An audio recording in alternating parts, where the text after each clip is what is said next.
Yeah, Binik, B-shape. Yeah, yung dalawa ang Canada.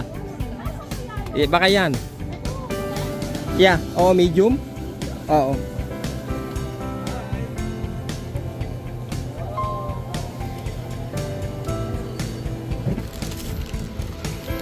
Souvenir mga dre. T-shirt from Canada, $6 isa mga dre, no.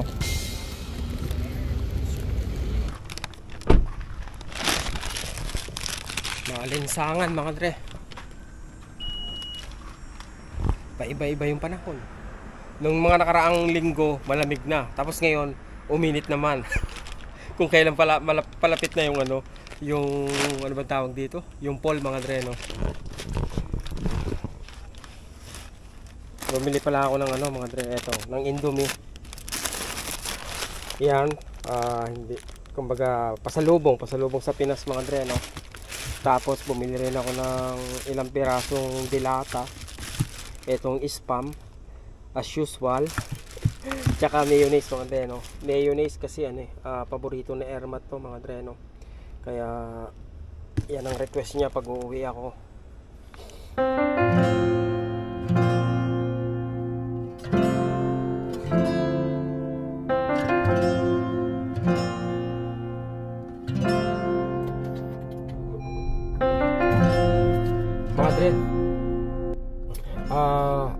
Ano ba unahin ko? Miyerkules ngayon, September 6. Nag-withdraw na ako mga dre sa GoFundMe. At sa oras na makumpleto na yung pag-transfer ng pera, kumbaga ma-empty na yung sa GoFundMe mga dre, isasara ko na po yun. Kasi po meron ng sumagot sa kulang mga dre, no? Isang malapit na kaibigan na ayaw magpabanggit ng pangalan mga dre, no? Isang kabayan na may mabuti rin loob kagaya niyo po ang sumagot na sa kulang. Sabi niya kung magkano yung kulang, sagot ko na, ako nang bahala, sabi niya gano'n. So sa kabuuan mga dre, nakalikom po tayo sa GoFundMe ng 795. Kaya lang po meron po merong kaltas, may mga kaukulang kaltas si GoFundMe mga dre, no. Pagkatapos meron po sa aking cash na 270 plus 100 plus 50. So nasa 420 po, no. Kulang-kulang 1,200 yung nakolektang pondo. At dahil nga po may sumagot na sa kulang, is magtutuloy-tuloy na po tayo. Yun po ang magandang balita. At eto na rin po yung last day ko rito sa Canada mga dre, no. Uuwi po ako ng Pilipinas. Kaya po nasabi ko doon sa mga nag-donate na sa darating na mga araw mag-update po ako sa inyo tungkol kay Darrell. At yun po yung isang bagay na gagawin ko sa pag-uwi ko sa Pilipinas mga dre, no.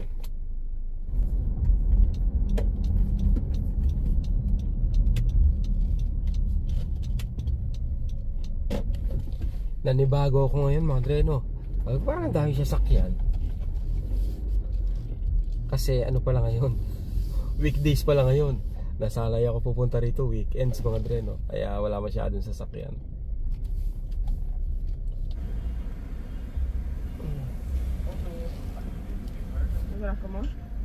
Hi, can I have 3 sausage McMuffin? And 3 what do you call this? The potato? Hash browns. Lagi ko nakakalimutan yung sausage McMuffin. Tsaka yung hash brown. Pambihira. Kasi bago pa ako umorder, iniisip ko na mga dre ako nung orderin ko, no. Nagre-rehearse ba? Sausage McMuffin. Pag-orderin na, nakakalimutan bigla eh.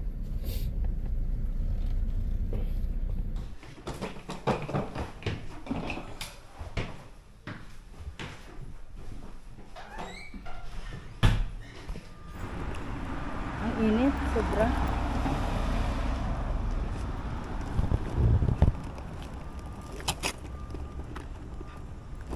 Lap. Magpakabait ka ha. Ako pa talagang magpakabait. Ikaw magpakabait ha.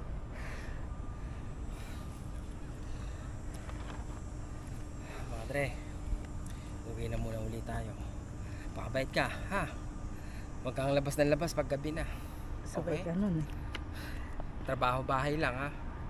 Sa gabi nagtatrabaho ako. Kaya nga. Pag weekends.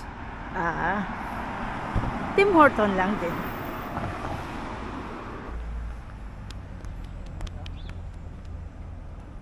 Ingat. Ingat ka dito. See you. See you talaga. Hindi. Ang babae to.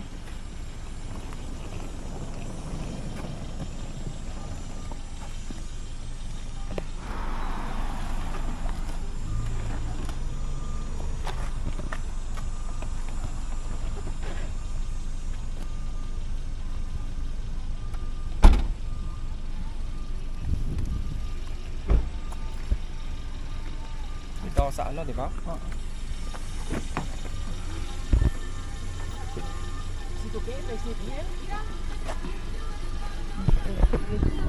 Okay, bye. Okay, okay, thank you. Ingat. Take care.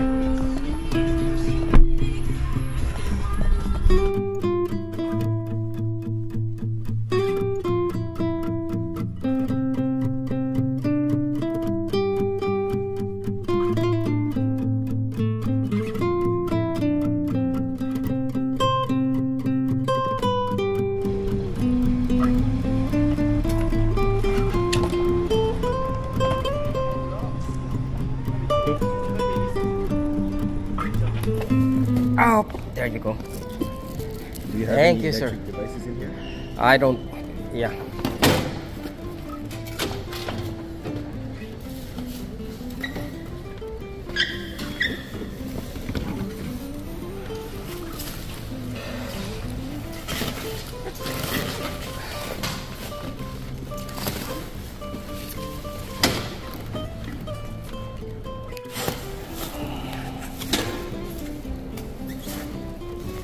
The wheels, I'm gonna leave them closed. 'Cause Yeah, it's better sure. to- Yeah. That's it. The total of $25 a piece. How much? 25. $25. Okay. How would you like to pay?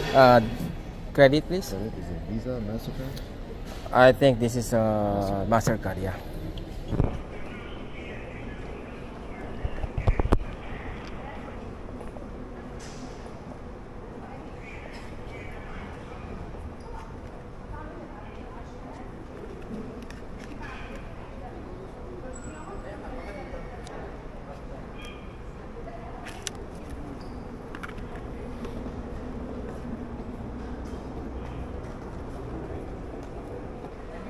Sabi dito mga Andre, if you are denied boarding, your flight is cancelled or delayed for at least 2 hours, or your baggage is lost or damaged, you may be entitled to certain standards of treatment in compensation under the Air Passenger Protection Regulations.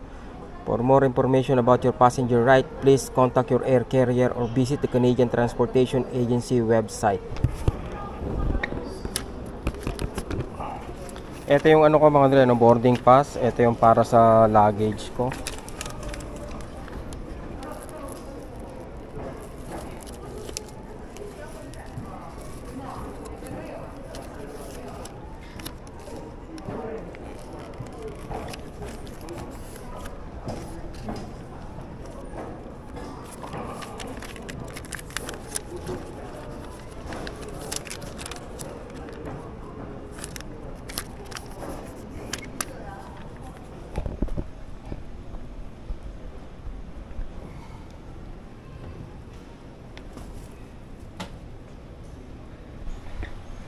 $21.3.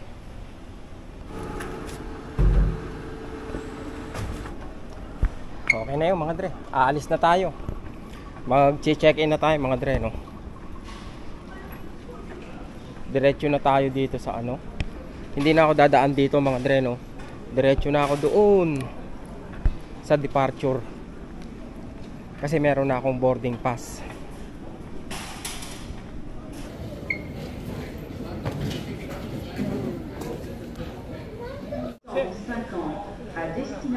Mahal? Ang mahal ng pabalot ngayon. 25. Dati dalawa yun, 35. Hindi. 25 tapos sa Uber 34. Di pa ako nakakaalis ng Canada, di ba? May bago pala sa e-travels mga dre. Good news to sa mga sa mga hindi nagpa-vaccine. Kasi po, hindi po kayo vaccinated, makakauwi na po kayo kasi hindi na nila hinihingi yung yung history nung kung kailan kayo nabaksinan. So, ibig sabihin po kahit walang vaccine, pwede na pong makauwi. Yun po ang update nila ngayon mga dre, no? Kasi last May 3, kailangan pa nung vaccination record eh. Ngayon, okay na po lahat, kaya yun, good luck po sa mga kababayan natin na uuwi na hindi nagpa-vaccine. Pagkakataon nyo na po para makadalaw sa Pinas. Fighting passengers and soldiers. Wait, we don't have to start the day yet. I just wanna stay, even if we run late. This morning, let's take our time.